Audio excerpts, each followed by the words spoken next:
Bem, hoje nós vamos ver um tema que é algo bem diferente. Teve um.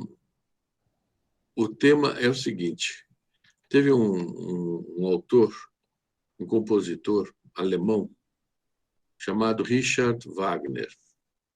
Ele não era de si uma pessoa boa. Ele fez algumas coisas que são apreciáveis, mas ele parecia meio também meio desequilibrado, né, para certos aspectos. Mas ele tem coisas que são dignas de admiração. E assim como quando a gente come, por exemplo, uma fruta, nem toda fruta a gente come a casca, a gente separa a casca, separa o caroço. O abacate, por exemplo, a gente come a polpa do abacate, mas separa o caroço, separa a casca e ninguém come a casca nem o caroço do abacate. Assim, nós devemos saber apreciar as obras de certos autores e de certo gênero, onde elas podem nos sugerir coisas boas, mas que a gente tem que fazer a limpeza do campo, vamos dizer, de observação. Bom, e ele compôs uma música que Dr. Plínio apreciava.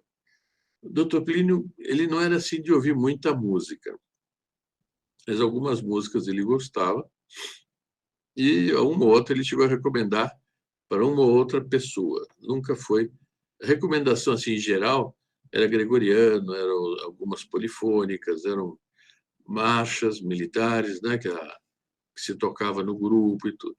Mas essa marcha é composta por esse alemão, ela tem um tema muito bonito.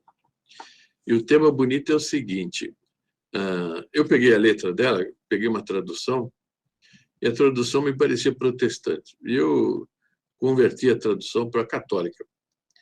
E é uma marcha que, conforme os alemães gostam, está no espírito alemão, na coisa boa do alemão. Os alemães são fortes, os alemães eles gostam das coisas assim categóricas. Sim, sim, não, não, né? Alemão terceira pista é uma contradição patente, né? Terceira via, aliás, terceira força. É uma contradição evidente. Ele teve a ideia interessante de compor uma marcha que é de um peregrino que ele peregrinou na terra até chegar no céu. E ele chega, quando ele chega no céu, então ele diz: eu cheguei no céu. Depois ele volta e conta a história da peregrinação dele. E a história da peregrinação dele é bonita. E ele é uma música forte que termina numa glorificação, que é quando ele termina no céu. Embora ele comece no céu, depois ele faz uma como que memória de tudo que ele passou na peregrinação dele para chegar até o céu.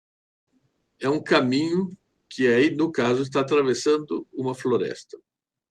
E o personagem que está aí na frente, ele está com um traje, no caso, um traje de peregrino, que fazem aqueles que fazem a rota de Santiago, na Espanha. É um hábito fazer essa rota. Peregrinos fazem, às vezes, percursos enormes. Teve gente do grupo que, anos atrás, dois fizeram 800 quilômetros a pé para fazer esta peregrinação. E é interessante, eles recebem uma capa, um traje assim, no começo, e depois, quando eles vão passando em certos lugares da rota, eles recebem uma espécie de condecoração de quem chegou por ali e tocou em frente, né? É muito bonito. Então, vamos ver. A primeira frase que ele diz, que depois eu vou passar com música, é essa assim: agora feliz, ó céu, posso olhar-vos. Quer dizer, a pessoa atravessou tudo na vida. Ela foi castigada por provações as mais diversas. Ela foi provada de tudo quanto é jeito, né? Aridezes, dores, doenças, privações, tudo isto. Mas chega uma hora que ele chega no céu e diz: agora feliz, ó céu, posso olhar-vos. Feliz por saudar agora as suas belas pastagens. Então ele chegou no céu lá, acabou, ficou para trás um conjunto de vitórias. E a última vitória é chegar no céu, onde ele pode saudar as belas pastagens. Doravante, descansa o meu cajado de peregrino. É bonita essa história que o cajado também descansa, porque o cajado simboliza todas as dores pelas quais o peregrino precisa passar para cumprir a trajetória que ele está fazendo. Porque com Maria, minha mãe, isso aqui não estava na música dele, eu coloquei, para exatamente por a nossa marca, quer dizer, a marca contra-revolucionária que o Dr. Plínio nos imprimiu, e que é a devoção à Nossa Senhora, a consagração à Nossa Senhora. Então, porque com Maria, minha mãe, eu consegui fazer fielmente a peregrinação. Os senhores vão ver um conjunto de fotos de peregrinos nas situações mais difíceis. Esse anterior, ele está numa situação com fundo dourado. São os momentos em que o ideal brilha para nós de uma maneira extraordinária, né?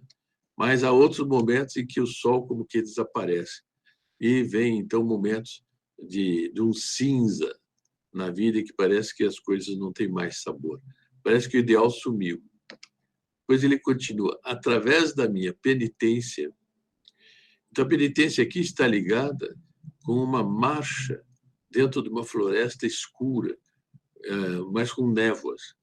A névoa impede a gente de ver longe. E a gente vai no caminho, vai fiel ao caminho, na certeza de que o caminho vai chegar onde deve, porque é o caminho da fidelidade à Igreja Católica Apostólica Romana, né? Então, através da minha penitência e do meu arrependimento, Deus não despreza um coração arrependido e humilhado. Então, muitas vezes a pessoa precisa, ela tem que se arrepender, ela tem que aceitar a cruz, ela tem que aceitar a humilhação, o sofrimento, e ir caminhando, ir caminhando. Do fundo do negrume da situação tem uma luz que brilha. E às vezes ela brilha de um dourado, às vezes brilha de um leitoso como esse, às vezes brilha menos, mas na realidade, no final do caminho, eu encontrarei o que eu procuro. Conclamo os homens a que se unam a mim. Então, ele está fazendo isso e ele convida, olha, façam o que eu estou fazendo, porque dá certo. Façam como eu estou fazendo, porque dá certo, né? Então, ele diz, se unam a ele no arrependimento coroado de bênçãos. Então, a penitência nasce do coração arrependido. Então, no arrependimento coroado com bênçãos, é porque Nossa Senhora dá graças para aquele que se arrepende, para aquele que faz penitência, para aquele que se acusa dos próprios defeitos, dos próprios erros. Os homens que ouvirem esta música, ele conclama para fazer o mesmo que ele a todos que ouvirem esta música. Quer dizer, ele fez a música com a intenção de animar, de colocar assim, elan, de colocar empuxe na marcha do peregrino até o céu. A graça da salvação é concedida ao penitente. Esse é um pouco como quem diz, não venha com história, é preciso se penitenciar dos próprios pecados. Nhonhô não entra no céu. Essa mentalidade toda sorridente, toda de amor, mas um amor humano, toda de amigão, não é apostolado, é amigão. Tudo isso não conduz ao céu. É preciso ser penitente para receber a graça da salvação. Ele vai com Maria em paz abençoado. Quer dizer, o penitente, ele vai, então, ele vai com Nossa Senhora e vai em paz. Por quê? Porque ele está abençoado. Porque Nossa Senhora está com ele. O inferno e a morte ele não teme, pois na sua vida inteira está unido a Nossa Senhora.